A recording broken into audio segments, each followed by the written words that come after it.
everybody, Sean from Movie Assault here, and it is time for another video. This time around, I wanted to just talk a little bit about what I did over this past weekend, which was I headed down to Dallas to go to the Texas Frightmare Weekend for the second time. Last time I was there was 14 years ago, and man, have things changed at the Texas Frightmare Weekend. Last time I was there, you could literally walk up to pretty much anybody you wanted their autograph or a selfie or whatever. Just walk up to them and get their autograph, their selfie, have them sign whatever you wanted. Maybe wait in line for five or 10 people in front of you if it was a big star like Malcolm McDowell or Roger Corman or something like that. Big difference this year. I had to wait in line for 2 hours for David Howard Thornton. I think I had to wait in line for an hour and a half for Lauren Rivera. I did not have to wait in line for Mark Duplass. I think there was one person in front of me.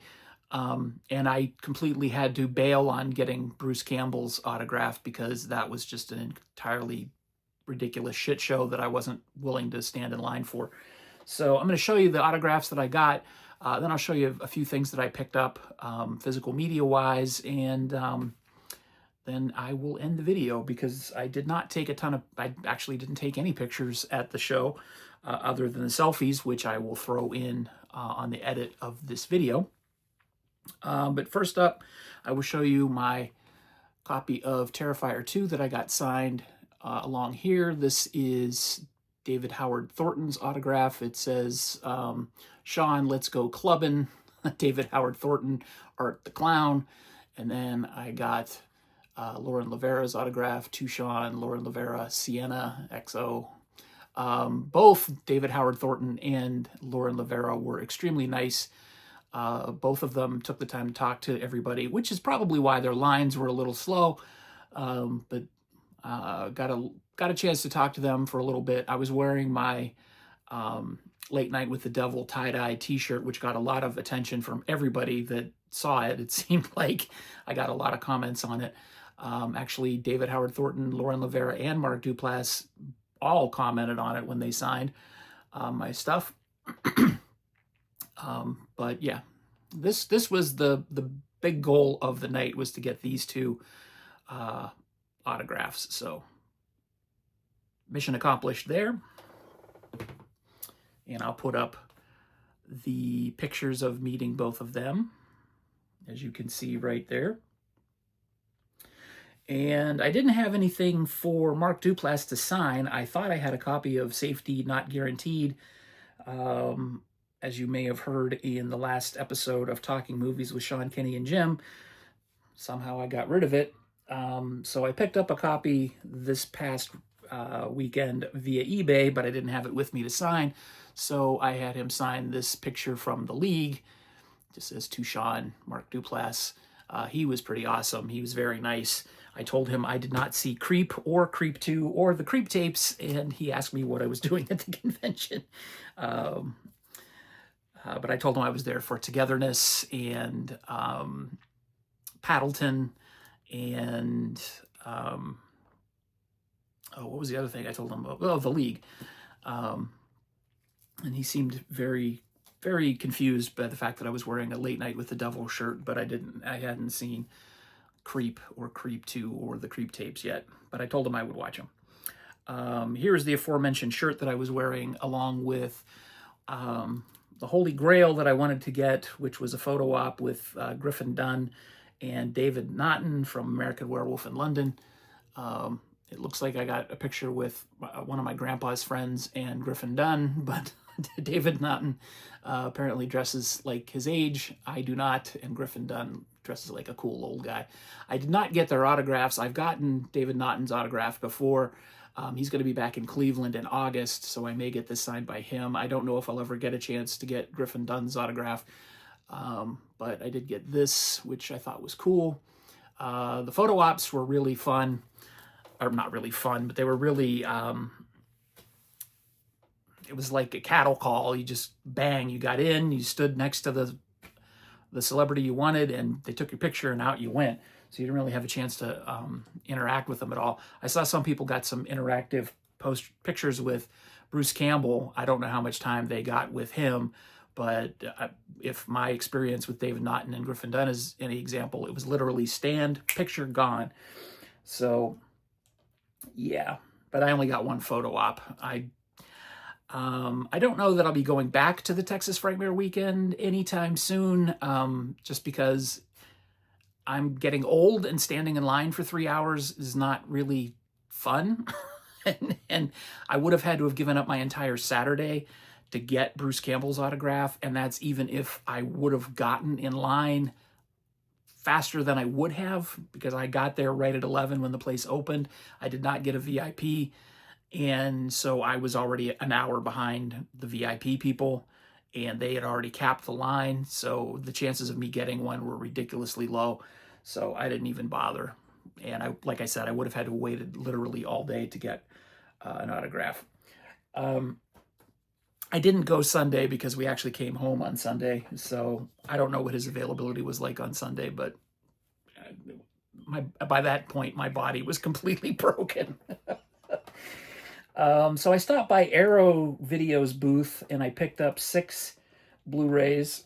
I picked up Basket Case, which I saw sometime in the 80s, I believe. When did this come out? 88? 81. Wow. So I'm way off. But I think I saw this sometime in the late 80s, but I don't remember anything about it, so I'm going to consider this a first-time watch, blind buy. I picked up the new copy, or the new version of Silent Running, which is a great movie. It will replace my older version, so this is an upgrade. Picked up Humphrey Bogart in The Desperate Hours, also with Frederick March. I have not seen this one, so this is a blind buy. I think I saw this on HBO, but I don't remember, so I'm going to consider this a blind buy. 1982's Fighting Back with Tom Skerritt.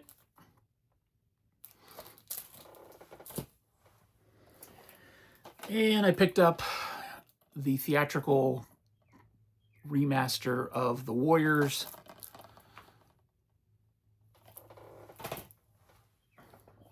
And then I picked up John Landis's first film, Schlock. And then I went over to Vinegar Syndrome's booth, and I was very surprised that they had copies of these movies. They had one of each, so I grabbed them both. The out-of-print Evils of the Night, which is a terrible, terrible movie, but if you know, you know. This has Ginger Lynn and Tina Louise and John Carradine and Julie Newmar, Amber Lynn, Aldo Ray, and a couple other porn stars, I believe, are in this, but it's a pretty bad movie, but I love it. And then this one I've never seen, but I know it's out of print, but it does have Rowdy Roddy Piper in it. Hell Comes to Frogtown. And so I wanted to grab this because it was out of print and I have never seen it, and it has Roddy Piper in it, and it was directed, or at least co-directed, by R.J. Kaiser, who directed the American version of Godzilla 1985. So I was interested to see it for a number of reasons. So picked these two up, and that is what I did at Texas Frightmare Weekend. A lot of great vendors, a lot of great people. I met a lot of interesting people there. I am not by nature an extrovert, but I did talk to a lot of people. I met a guy named Brian who was sitting outside on the first night, Friday. He was very interesting to talk to. I met some interesting guys in the line for the photo op, including a guy from Vancouver who was literally talking to one of the stars of The Thing on his phone via text, but I did not catch the name of the cast member that he was talking to. He was trying to figure out how to get himself invited to Texas Frightmare Weekend next time. So I don't know if that's going to work out. So whether he was pulling my leg or not, I don't know. But I met some interesting people in line, in Laura Levera's line and in David Howard Thornton's line. Just a lot of fun, a lot of good camaraderie in the horror community. I know from reading comments online that a lot of people considered this a nightmare of a Texas Frightmare Weekend, like bad organization, volunteers and staff members who didn't know what was going on, and the virtual line numbers were all messed up, and people had a really shitty time. I had a great time, but like I said, I don't know that I'll be going back, only because this is a young man's game. I don't know that I can stand in those lines uh, as long as I used to be able to. But glad I went. Very interesting, and I spent probably more money than I should have, but it was well worth it. So there you go. Thanks for watching, as always, and stick around. I've got more content coming up soon. So as always, take it easy, and thanks for your attention span. I appreciate it. See ya.